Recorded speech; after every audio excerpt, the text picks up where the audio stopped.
A lei é fruto de intensos debates, embates e discussões. Com o Estatuto da Criança e do Adolescente não foi diferente. O ECA é um marco histórico construído a várias mãos, e com ele, crianças e adolescentes passaram a contar com uma legislação própria que lhes reconhece como sujeitos de direito, sendo necessárias medidas em respeito à sua condição peculiar de desenvolvimento. Ao nos debruçarmos sobre a história da construção do ECA, chama a atenção a grande mobilização e articulação de instituições e organizações da sociedade civil, contando com a participação das próprias crianças e adolescentes, do Poder Executivo, do Parlamento, do Sistema de Justiça e até de organismos internacionais. A construção realizada foi fruto de um longo percurso de revisão de concepções e práticas que resultou na superação de uma lei e uma prática institucional que muitas vezes era estigmatizante para as nossas crianças e adolescentes.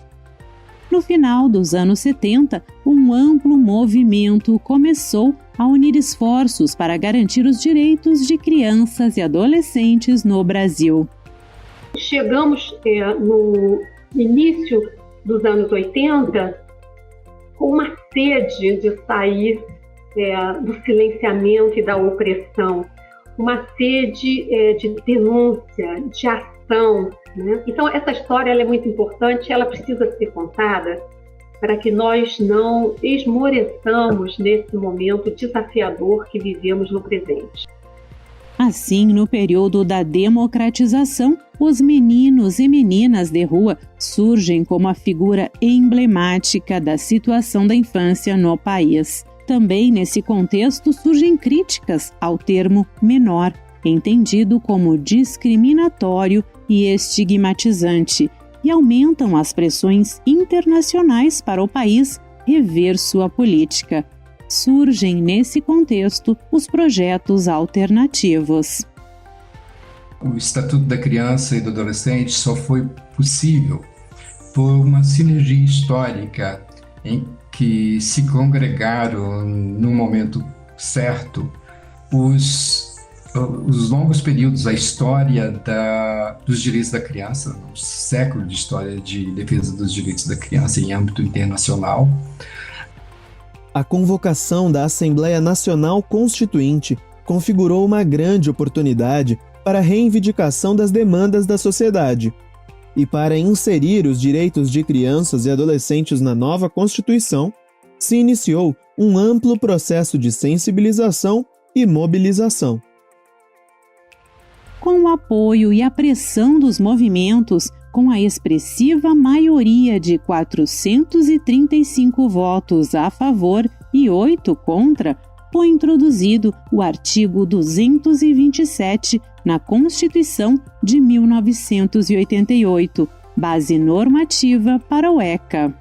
É dever da família, da sociedade e do Estado assegurar à criança ao adolescente com absoluta prioridade o direito à vida, à saúde, à alimentação, à educação, ao lazer, à profissionalização, à cultura, à dignidade, o respeito, a liberdade e a convivência familiar e comunitária, além de colocá-los a salvo de toda forma de negligência, discriminação, exploração, violência, crueldade e opressão.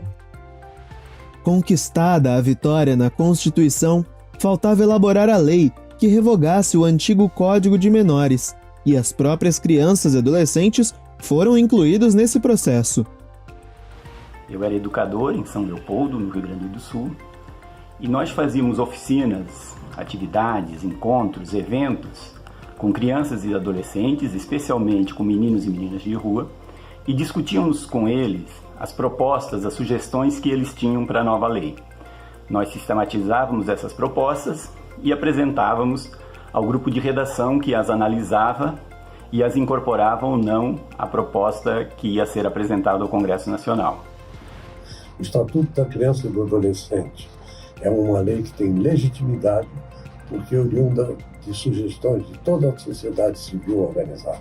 Seus autores não fomos nós somos meros redatores. Os seus autores foram os pedagogos, os assistentes sociais, os médicos, os advogados, juízes, promotores, enfim, foi a sociedade civil organizada. Eles perguntaram para ele, qual é a função da justiça? É proteger o fraco do forte. E a gente então desperta. Quem é fraco na sociedade? Aí nós começamos a discutir. Quem é mais fraco na sociedade do que a criança? Né? A criança que precisa ser não só amparada, ela precisa ser escolarizada, ela precisa brincar. Como teremos uma grande nação se uma parcela considerável da infância é deixada para trás, ao abandono, na miséria e na fome? Esta é uma lição política central. A sociedade brasileira ganhava uma nova lei voltada para todas as crianças e adolescentes, o Estatuto da Criança e do Adolescente. A partir de então, todos passaram a ser considerados sujeitos de direitos como prioridade absoluta, em uma responsabilidade compartilhada entre Estado, família e sociedade. Neste momento, esta casa recebe uma responsabilidade que se traduz no comparecimento desses meninos de rua. Meninos esses que são filhos desta pátria.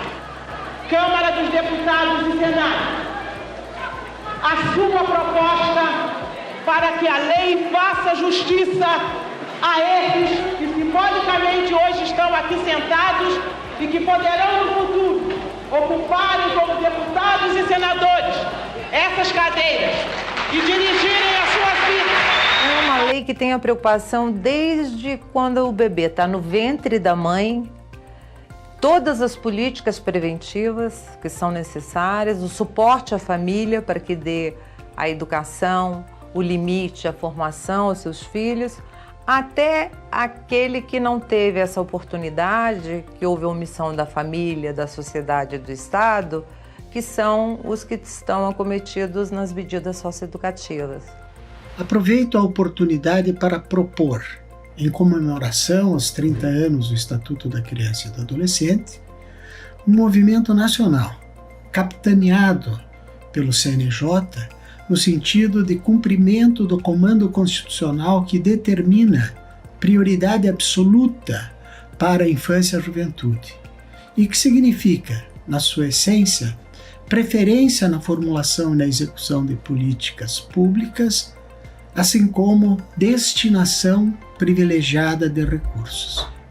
O ECA não seria uma realidade se não fosse pelo incansável trabalho de diversas pessoas, na certeza de que não é possível nomear a todos e todas que participaram desse longo processo. Prestamos uma singela homenagem àqueles que lutaram pela construção e aprovação deste importante estatuto.